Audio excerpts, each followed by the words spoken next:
Oh, maybe about 40 or 50. Is that about the size of the group that comes into the?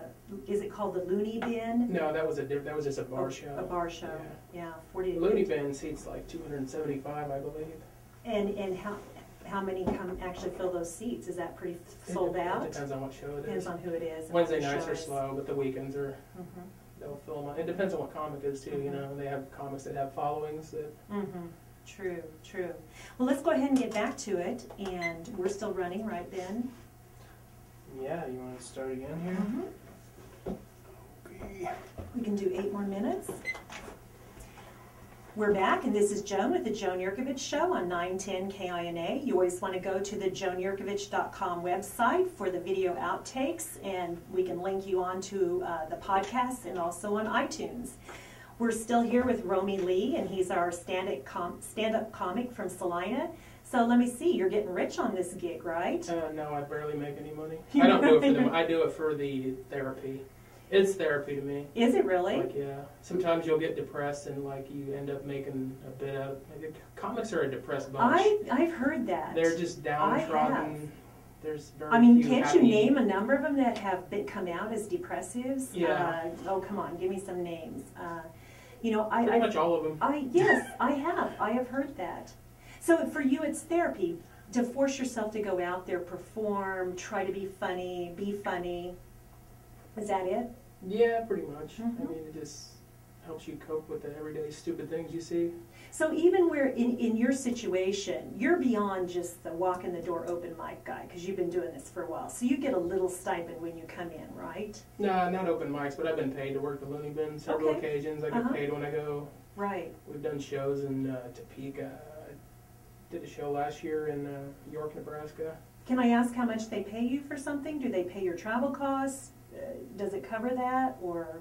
If you're not on TV as a comic, you don't make anything. You just don't make anything. You barely make your gas money, probably. Yeah, like, you know how much gas has gone up over the last 10 years.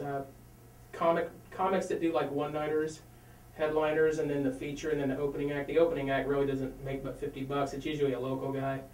The middle guy makes $125 in a hotel room, and the headliner makes like $250 to $300.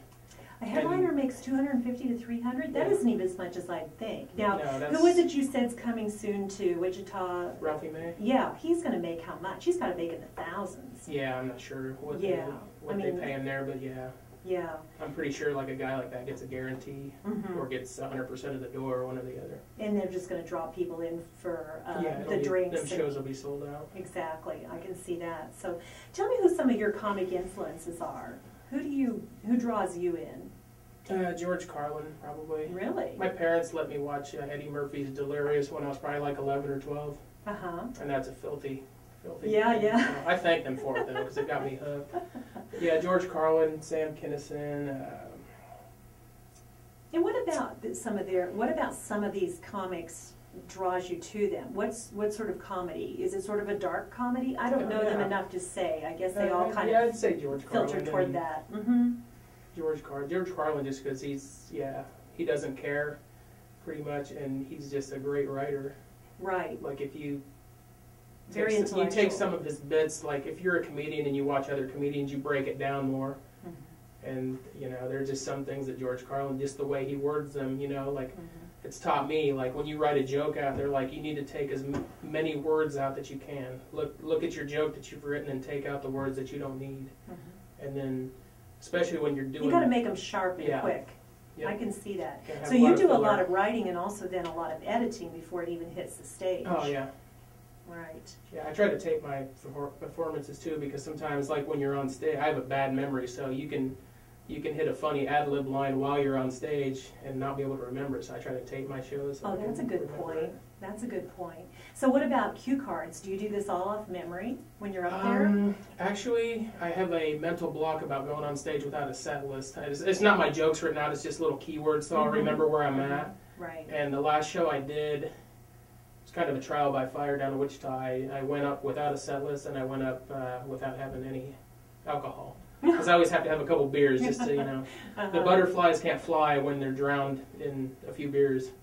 Sure. That's my... Just a little relaxation there. Yeah, I can just see a little that. bit. Loosen you up a bit. And it went fine, so I think I'm over that now.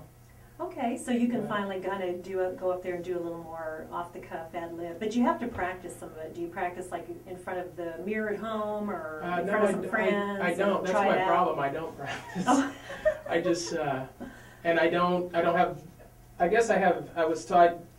Performed in a comedy contest down in Wichita for the World Series of Comedy. Like if I would have got through, I would have went to Vegas. Wow! And the guys that run it told me, they're like, "Well, you got a better stage presence than you think," because I'm not physical at all. I'm just at the mic and tell my jokes. So I have to rely on my writing to get me through, because I'm not like Dane Cook where I'm like from one end of the stage to the other and he's all pacing. physical. I saw some of his, and you're like. You're like writing your own things and you're kind of doing them off memory then. So, but they said you had a good stage presence. So where'd you come in on that competition? I got through the first couple rounds, and then after that it was like professional. I like. So how many people showed up for that? Comics or? Comics that were in this competition. 40. That's quite a number. So the first night there was 15 or 18 the first night, and I got through. 3 of us got through. All 3 guys were from Wichita, got through. People had traveled like all over. Like there was some guy there from Ohio that traveled that far, like 900 miles to come do it. But didn't you say this was going to send them on to Vegas or something? Yeah. So that's a pretty big deal. Yeah, you can win a lot of work, I guess. That's what the guy that runs the competition is a comic too. He's like, that's how stupid comedians are. He's like, they're in a contest to win work. Well, to get jobs. Yeah. I mean, and hopefully at some point they're paying jobs. Yeah. Have you done much with comedy or been to even watch some comedy in Vegas? Is that kind of the mecca for comedians, Vegas? No, I would say New York, New LA, York. Chicago. I'm actually looking to try to move to Chicago just because I literally get on stage about 10 times a year, and that's nothing. That's not enough. That's not enough to develop an act. Right. And you can be funny, but to get your comfortability up there. And like Chicago has so many open mics. You can get on stage 3 or 4 or 5 times a night during the week. I actually went to the Just for Laughs Comedy Festival this year in Chicago and seen a bunch of my favorite comics up there. Louis C.K., Jim Norton, Jim Jeffries. It's an Australian comedian. Probably the best comedy show I've ever been to was his. Who was that? What was that name again? Jim Jeffries. Okay. You didn't mention him in your comic influences on Facebook. I mentioned all the dead people. Yeah. Well, Louis C.K. isn't dead. No, and Bill Burr. Remember that? Sam Kinison, is he dead? Yeah, now? he's dead. Okay, he died fairly recently. Right. And Mitch Hedberg's dead. Like and of course Carlin. Yeah. 3 out of my 4 top are Kinison, Carlin, Doug Stanhope, and Mitch Hedberg. And Doug Stanhope's the only one that's still alive. And he's probably had the biggest influence on me. He's just, he literally doesn't care. He's very dark. What about trying to get discovered like the Beaver on YouTube? You tried it? Yeah, do you have some YouTubes up we can have our listeners I do have some videos on YouTube. You just have to go on there and search Roamie Lee. Okay. ROMIELEE. I also do a podcast like semi-weekly, sometimes like once a month with Mikey Bentley from the tattoo shop. Okay. Him and another buddy I've known since first grade, Kenzie. We do a podcast called The Broadcast, and it's on iTunes. You can look that up on iTunes, or it's on Podomatic.com also. Well, great, Roamie. We're going to have to call it the end of our interview here, and we're going to try to look you up on iTunes and also on YouTube. And thanks for coming to talk to me here at the Joan Jerkovich Show, 910 KINA. Thanks. Well, Ben, I went over 15 seconds.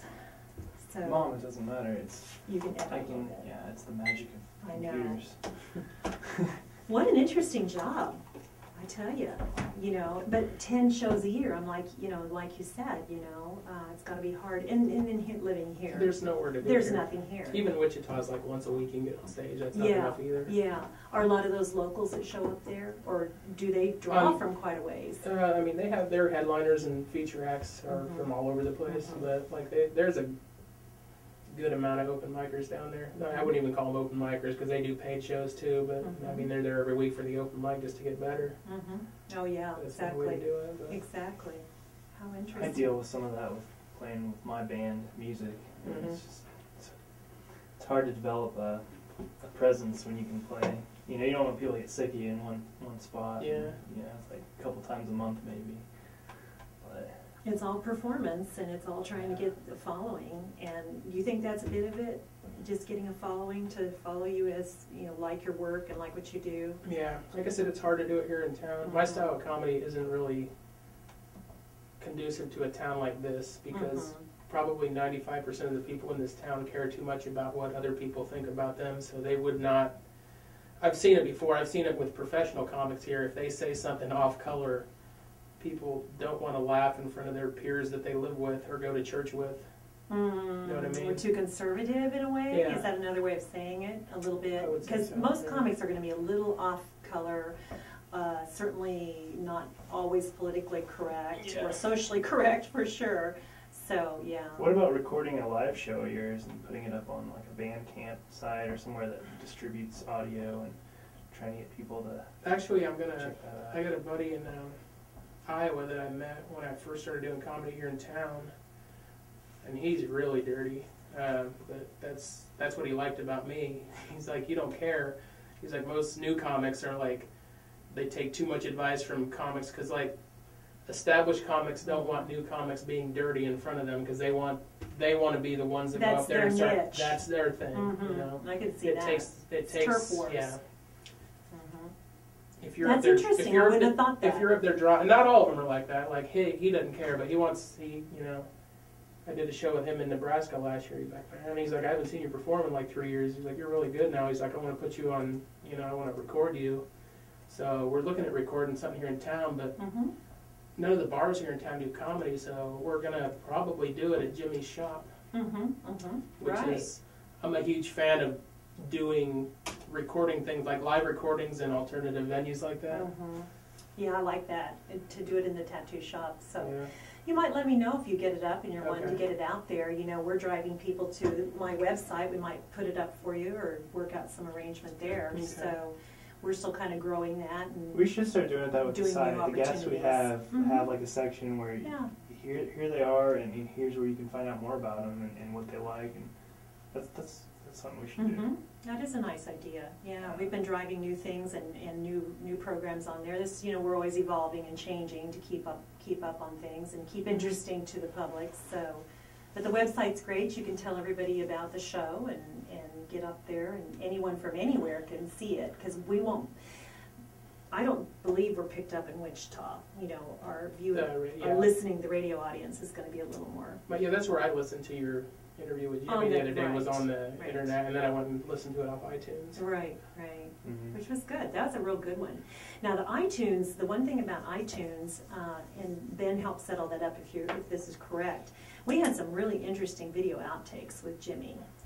We talked about body modification, some real interesting stuff that didn't get on the actual radio show, which is what comes up on iTunes, right? iTunes The is actual just the radio shows on iTunes, and as far as like outtakes and stuff all with the video videos, all stuff. on the site. Which I think is, to me, when I want to watch the rest of my show back, I go straight to the videos because I get everything. I get everything. In fact, you know, where we had the, I don't remember, don't say it again, but what the word was, we'll have to check with the radio here to see if we have to edit out. That just goes up on video, raw. Who cares? You know, it's video, so. Well, thanks for coming in. Appreciate it. You bet. No, I'll let you know if I...